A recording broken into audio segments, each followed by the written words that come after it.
welcome to FilmSauce. I'm FilmSauce, and in this saucy video, we're looking at Willy Wonka and the Chocolate Factory, released in 1971. Directed by Mel Stewart and written by Ronald Dahl, the creator behind the original book, Willy Wonka and the Chocolate Factory is a story about a younger, poor boy named Charlie who manages to snag a golden ticket and have a tour of this magical factory and its shenanigans. Throughout this film, I'll reward or negate source points, and by the end of the film, I'll add them all up together and see how saucy this film really is. But without further ado, let's dive into this chocolate mess. The film starts off with bells ringing, school children running. Where are they running? The Bill's Candy Shop, of course, where we immediately jump into our iconic musical number about the Candy Man, while the worker fattens up the children.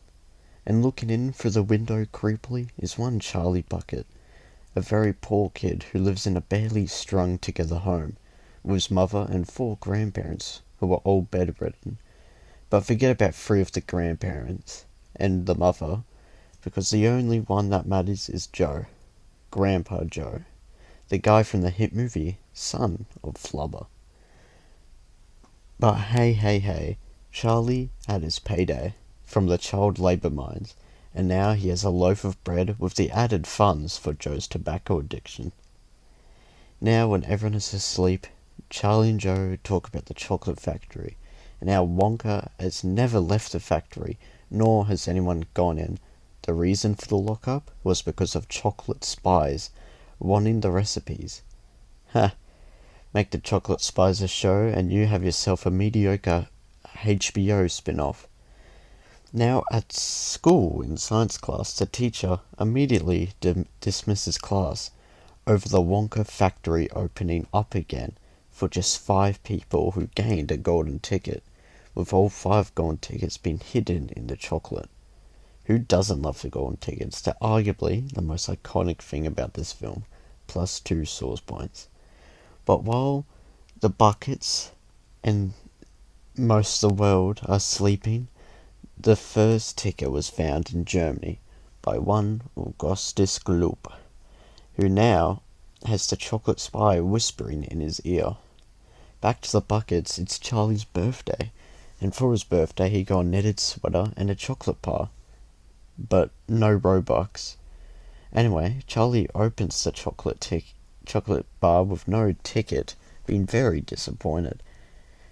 Now the second ticket is found in a Malaysian sweatshop, with the owners of the sweatshop, Veruca and Tommy in it, being the happy, spoiled ticket owners. But once again, a chocolate spy is whispering in Veruca's ear. Now the third ticket is found by one Violet, a gum chewer world record breaker, who also has a chocolate spy whispering in her ear. After a quick musical number, the 4th ticket is found by a kid who loves TV and cowboys, who expresses his want for a gun, but not till you're 12, son. Anyway, as you probably guess, there also was the chocolate spy. Now Joe and Charlie have gained a second chocolate.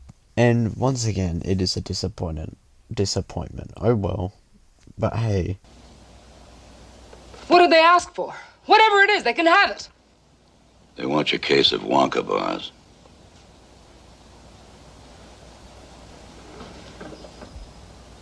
Miss Curtis, did you hear me? It's your husband's life or your case of Wonka bars. How long will they give me to think it over? Funny ransom joke, plus 1 source point. And that's it. The final ticket was found in Paraguay by a multi-millionaire casino gambler guy.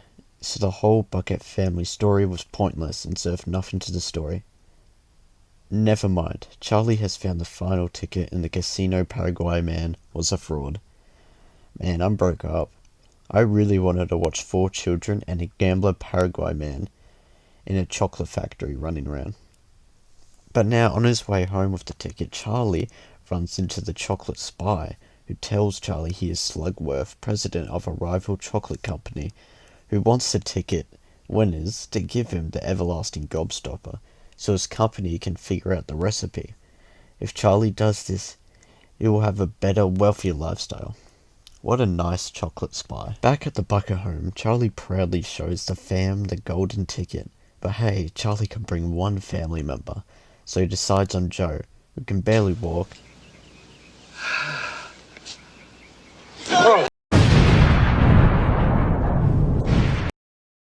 But doesn't mean he can't sing.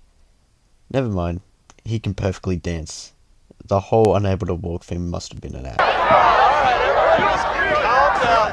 Calm down. Let's not let your heart sink. You guys, you're the real heroes. You fucking...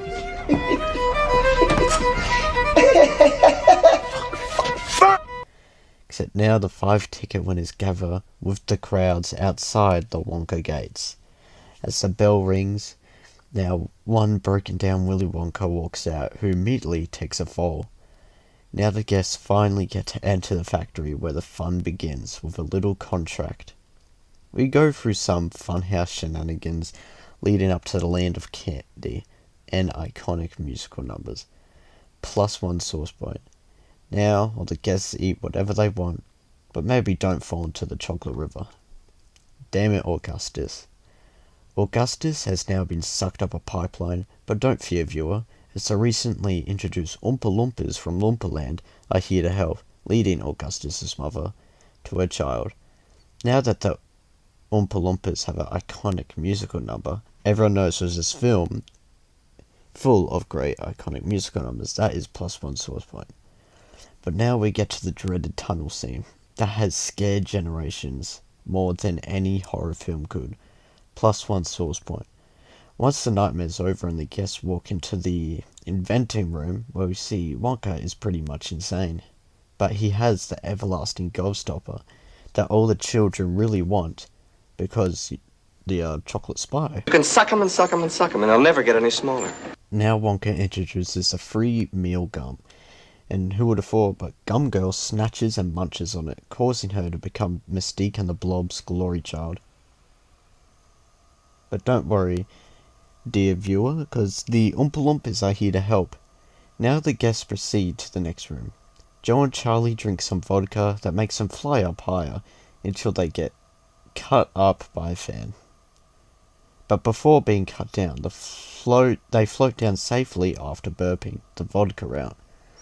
Now to the next room, we see geese that lay golden eggs, but who would have guessed Tommy Annette's daughter wants them, making her go into a musical number, causing her to fall into the furnace with her father jumping in after her. Now in the next room, there is basically shrink ray with the TV child using it on himself for some reason. How smart. But hey, Charlie and Joe survived the night shift at Wonka's chocolate factory, but they didn't win the lifetime of chocolate because Charlie broke the contract by drinking the vodka. So they lose. In a pretty strong scene with Gene Wilder, who plays Wonka. And, you know, he does great throughout the whole film, so plus 2 source points. But before leaving the factory, Charlie hands Wonka the gobstopper, instead of passing it to Slughorn, showing Wonka a good deed in a weary world. Charlie wins because the chocolate spy wasn't a chocolate spy. He worked for Wonka this whole time, and this whole film was just a test that Charlie passed. And now they ride the glass elevator over town to the credits. It was Willy Wonka and the Chocolate Factory, a movie from childhoods of many, with the iconic songs, characters that are stuck in our heads for all of time. Please get them out of my head. But how did it do in the source points? Willy Wonka, in his film debut, racked up a total of 7 source points with no mouldy mayonnaise or out-of-date soy sauce, so no negating of points. So he stands firmly at 7. But that was Willy Wonka and the Chocolate Factory, and if you like this video, consider subscribing, and maybe I'll see you again. Bye.